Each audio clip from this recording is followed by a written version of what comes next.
Hi, I'm Marcel. Welcome to me screaming into the void, mostly about books.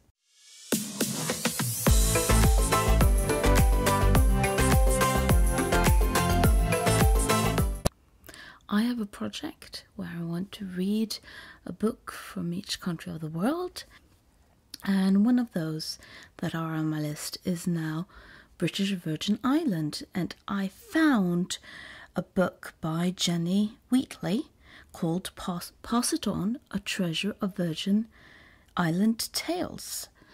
It's an ebook, so I don't have a physical copy to show you, but I am now going to start reading it and I'll see how it goes. So I'm done with Pass It On by Jennie Wheatley. It is a fairly short book, and I had no idea what I was going into. I just got the country British Virgin Islands and figured out a name and just bought one of her books. So the book is a collection of short stories with a main character called Boise that features in all of them. And Boise is a young boy at about 8, 11, maybe 12, that age range. And there are two things that I sort of think a bit about after reading the book. The first one is I have grown up with Astrid Lindgren, and other than Pippi, she also has the very famous series of books with Emil i Lönneberga, which is about a young twin boy who isn't mean, but keeps doing reckless stuff.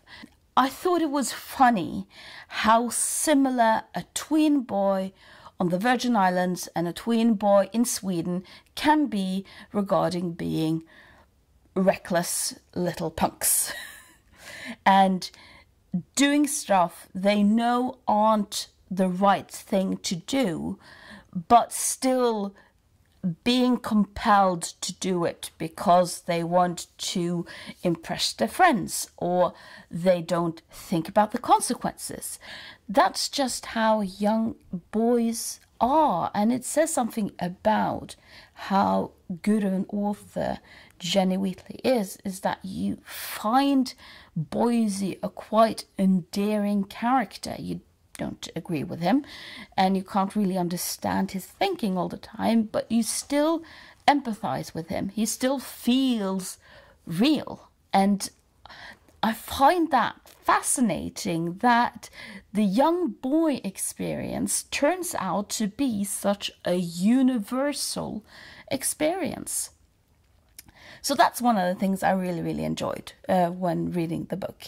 The other thing I was thinking a lot about when reading the book is that when Jennie Wheatley was writing about her motivations for writing the book, she talks about wanting to preserve Virgin Island history.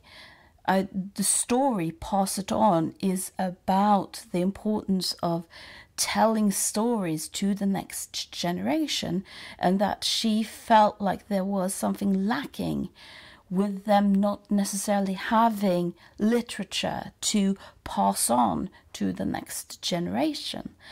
And in the version I have, which is one that I got on Kindle, she has at the back an appendix which tells about how certain stories that she very much has fictionalized is still inspired by true events. So you have a story about a boy who is nicknamed Pontius Pilate and is made fun of that, and that has then been fixed by the principal by saying that you should not make fun of someone, and if you call him Pontius Pilate, you'll all get in trouble.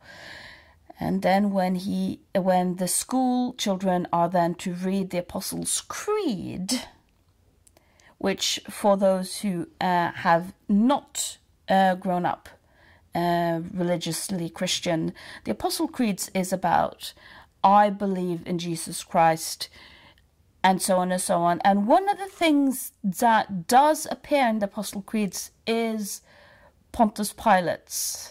And so funny that this is based on a true event. And the same thing is that she has this long story about a wedding happening during a solar eclipse. And the solar eclipse was actually something that happened on that date.